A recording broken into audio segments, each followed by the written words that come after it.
જય શ્રી કૃષ્ણ, જય માતાજી, ગુડ મોર્નિંગ. તો આપણે ઉઠી ગયા છીએ એન્ડ આપણે થઈ ગયા જલ્દી જવા રેડી ઓફિસ પર. તો આજે થોડુંક ઉઠવામાં લેટ થઈ ગયું કારણ કે કાલનો થાક હતો અને આજે ભી પડી ગઈ. ચાલો હવે અત્યારે જલ્દી જઈએ સ્ટેશને. ચાલો આપણે પહોંચી ગયા સ્ટેશન. કેમ છે કાકા? જીગાભાઈ ને બધા આજે નવો માણસ જોઈને તેલો છે. ટ્રેનની ગળદી જોવા આવ્યો છે. તો ટ્રેનની ગળદી જોવા. ચાલો રેગ્યુલર રૂટીન ચાલુ આપણું. ધક્કા મૂકીને સુરત. તો વાગી ગયા બપોરના 1 અને આપણો જમવાનો ટાઈમ. આપણી ડિઝાઇન આખી પડી હતી ફોલ્ડરમાં, નાસમાં, સ્ટોરેજમાં. અને હવે જમીન આવ્યો ને તો ત્યાં ડિઝાઇનનું ફોલ્ડર જ વહી ગયું છે. હા, અહીંથી ડિલીટ થઈ ગયું કાંક છે. આપણા ટેકનિશિયન ઋષિકભાઈ વર્કું કરે છે. વાત તો તમારી સાચી છે. અહીંથી બહુ બધું થઈ જાય છે. મળી તો જાય એનું તો આપણને ગેરંટી છે.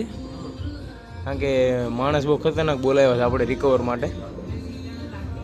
ચાલો આપણો ટાઈમ થઈ ગયો એટલે હવે આપણે નીકળીએ સ્ટેશને જવા માટે. વાગી ગયા છે 5. વીજળી ઓનલી ઇંધન. તો આપણે આવી ગયા ઘરે અને વાગ્યા છે 6:54 એટલે 7 વાગી ગયા. આજે થોડુંક લેટ થઈ ગયું, ટ્રેન લેટ હતી એટલે. આપણે હમણાં ગયા હતા ધાબે. એક રીલ બનાવવામાં 10 રૂપિયાની સોડા ઘટકી ગયા. રીલ બનાવી જોરદાર, જોજો. વાગ્યા 10 ને આપણે આવ્યા ઘડીક બાર દોસ્તા લોકો બેહવા. કાકા વતન બેઠા. કેમ છે કાકા, આઈપીઓ ભર્યો કે નહીં? ભરી દીધો. કાકાએ શેર હોલ્ડર માંથી અને રિટેલ બે માંથી ભર્યો, બરાબર ને? કાકાએ શેર હોલ્ડર રિટેલ બે માંથી ભર્યો. લાગે તો બેસ્ટ કે કાકા? ઉતરાય ને સુધરી જાય આપડી. ચાલો વાગ્યા રાતના 12 એન્ડ હવે આપણે જઈએ આપણા પતંગને બાય બાય કહીને ઘરે એન્ડ એડિટિંગ કરીને સૂઈ જાય. કાલ સવારે હજી વહેલું ઉઠવાનું છે. મેરડીમાન મંદિરે જવાનું છે દાવો કરવા એટલે. ચાલો જલ્દી જાય ઘરે. તો ચાલો આપણે આવી ગયા ઘરે અને વાગી ગયા છે રાતના 12:30.